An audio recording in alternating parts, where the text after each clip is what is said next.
¿Qué pasa, amigos? ¿Cómo estáis? Atentos a lo que vamos a ver hoy porque es un clip del padre de Nayib Bukele, un vídeo que creo que todos debemos de ver. Mucha gente me ha dicho si podía traer pues más cositas acerca de don Armando Bukele Catán, quien ya ha fallecido y en su día fue el héroe de Nayib Bukele, actual presidente de El Salvador, y la verdad que en su programa Aclarando Conceptos da pues lecciones magistrales acerca pues de la filosofía de vida, de cómo funciona la política, de cómo debemos de comportarnos, de el origen de la familia Bukele también, pero en este caso vamos a hablar acerca de una cosa que quiero que veáis porque habla acerca de los mecanismos de manipulación y sugestión que aplican pues la política en el mundo entero, ¿no? Así que nada, familia, prepararos porque el clip va ya mismo.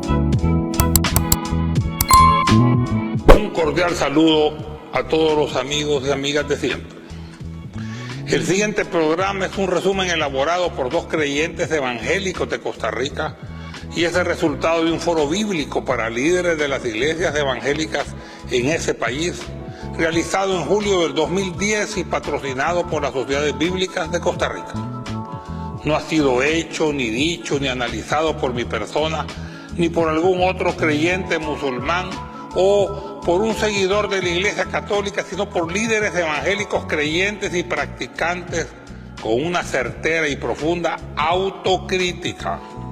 El tema, mecanismos de manipulación en las iglesias, cuyos autores Juan Stam y Carlos Sánchez son ampliamente conocidos en Costa Rica.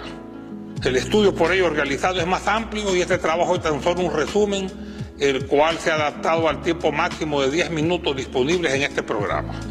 He aquí su estudio. En sentido literal, según el diccionario de la Academia Real, manipular significa operar con las manos o con cualquier instrumento, algo así como manosear.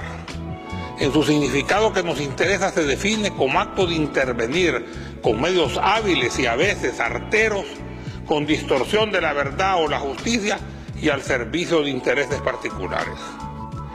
Esencial al concepto es el irrespeto a la persona, al derecho y la autodeterminación de su víctima.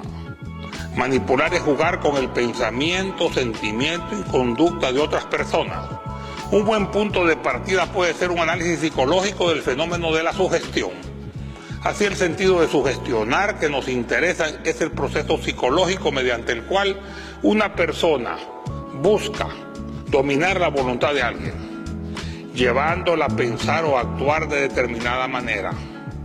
Según la guía de psicología, la sugestión es un estado psíquico provocado en el cual el individuo experimenta las sensaciones e ideas que le son sugeridas y deja de experimentar lo que se le indica que no sienta. Las formas extremas de la sugestión son el hipnotismo y el lavado de cerebro, pero una mucho más común que permea toda nuestra sociedad moderna es la propaganda, tanto comercial como política, a veces subliminal, inconsciente por debajo del umbral de la conciencia. La ciencia de la propaganda fue perfeccionada por Adolfo Hitler y su ministro de propaganda, Paul Joseph Goebbels, para llevar el mundo a la guerra. El mandamiento de Jesús, mirad pues como oís, de Lucas 8:18 o Marcos 4:24, nos impone el deber de estar alerta y no dejarnos engañar por ninguna propaganda de nadie.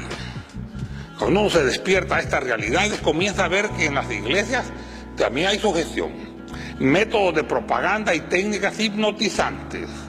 A veces una prolongada repetición rítmica de determinada frase, a gritos o con variaciones de tono, produce su deseado resultado de una histeria colectiva. Creo que cualquier psicólogo competente en estos temas lo podría reconocer y analizar. Por otra parte, las maratónicas de TV Enlace son un constante ejemplo de sugestión. ¿Cómo es posible que cada maratónica los locutores y predicadores puedan anunciar invariablemente que hay una tremenda unción aquí? Se siente poderoso la presencia de Dios aquí.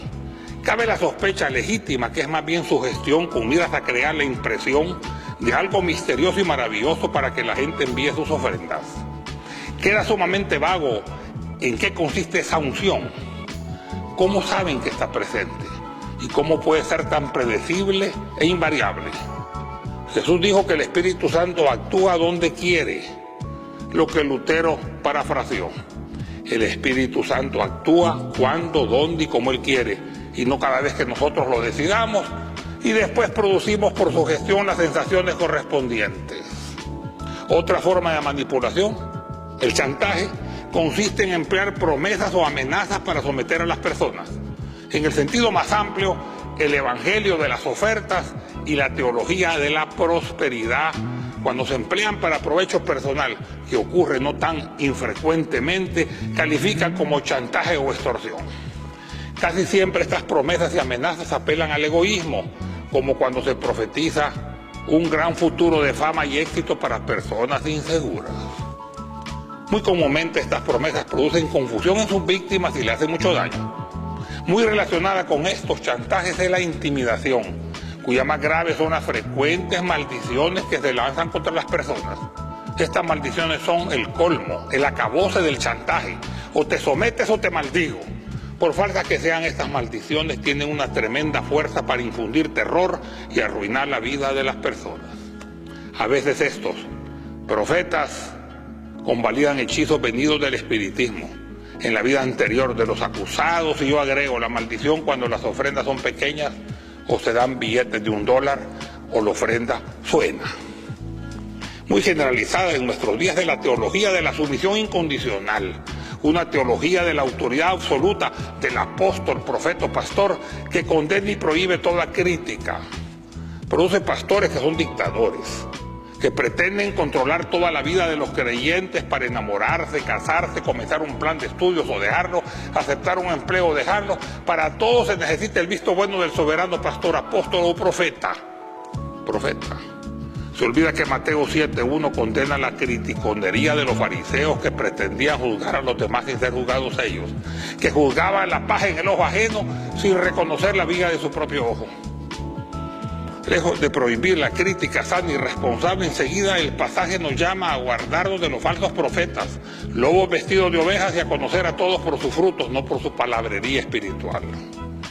Con su supresión antibíblica de la sana crítica, estos líderes se aseguran un espacio casi ilimitado para la manipulación de sus feligreses. Y es curioso, estos líderes, profetas o apóstoles, igual que los fariseos, se atribuyen la más amplia libertad para criticar a otros sin que otros los puedan criticar a ellos. Pensar con cabeza propia es a veces arriesgado e incómodo, y en la confusión de los cambios rápidos de nuestra época, muchas personas buscan la seguridad en autoridades que pensarán por ellos. Pero eso no es sano y no es la voluntad del Señor.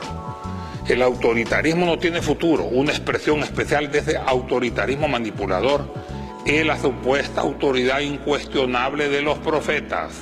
Casi siempre estos profetas comunican una actitud autoritaria que su profecía es de origen divino, y sería pecado cuestionarla. A menudo la expresión de su cara dice: yo soy profeta, que no me cuestione nadie. Pero lo bíblico es todo lo contrario. Se repite muy livianamente la fórmula en el nombre del Señor, como si el Señor estuviera a la orden y disposición incondicional de estas personas. La profecía auténtica, como palabra viva del Señor para la iglesia y las naciones, es un don precioso, muy importante y necesario para hoy, pero jamás debe pervertirse para manipular a la gente. Algunos ejemplos más. Cuando reconocemos nuestra responsabilidad como pueblo de Dios y comenzamos a analizar lo que está pasando en la iglesia, descubrimos muchos ejemplos de manipulación. Algunos inconscientes o por costumbre, pero otros con clara intención de engañar, como cuando se pregunta: ¿cuántos dicen amén? Se está presionando a la gente a expresar su acuerdo con lo dicho, reduciendo su posibilidad de discrepar o aún de asentir espontáneamente. Es una táctica para inducir asentamiento artificialmente. Hoy día la cultura del amén está haciendo mucho daño a la iglesia. A veces uno ve en las congregaciones que dicen su amén antes de que el predicador haya terminado. La frase que está pronunciando para poder saber qué es lo que está afirmando con su amén. Amén es un signo de exclamación y nunca debe ser una pregunta con signo de interrogación. Igualmente cuestionable la costumbre de decir: repita después de mí, o diga a la persona que está a su lado tal o cual cosa. Es tratar al público como a tontos, incapaces de pensar con la cabeza propia.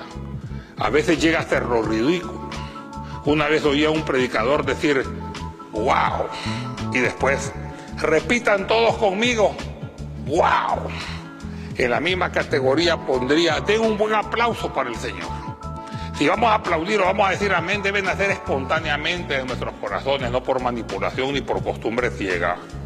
Ahí hemos escuchado ese discurso, esas palabras del padre de Bukele, que la verdad creo que este tipo de contenido no debería de caer en el olvido, hay que rescatarlo del pasado y traerlo al presente porque creo que enseña valores muy importantes, aparte de que te da lecciones de vida. Y es curioso, ¿no? Porque en la cuenta de Nayib Bukele de Twitter, la plataforma actualmente llamada X, él tiene el texto puesto de The Philosopher King, ¿no? El rey filósofo, algo que yo creo que ha heredado bastante de su padre, porque los consejos que él da, amigos, como habéis escuchado, son dignos de mención, de recordar e incluso aplicar en tu día a día. Además, es un mensaje que nace siempre desde la bondad, la igualdad y de el bienestar hacia los seres humanos, lejos de la corrupción, de ser malas personas, y además intenta siempre hacer hincapié en ayudar a los demás. Es algo muy bonito que yo creo que eso debe de seguir estando al pie del cañón, debe de seguir viéndose y pase el tiempo que pase, pues estas cosas, repito, tienen que seguir mostrándose al mundo. Con razón, Nayib Bukele, familia, es el presidente de El Salvador y tiene pues esos valores inculcados de su padre Don Armando, quien él mismo, Nayib Bukele, consideraba que la figura más importante para él es su padre, él ha sido su héroe, por así decirlo, del cual ha aprendido de todo. Y nada, familia, ¿qué opináis acerca de lo que ha dicho el padre de Nayib Bukele? En los comentarios me gustaría leeros, y así que nada, nos vemos en el próximo vídeo. Un abrazo y a cuidarse.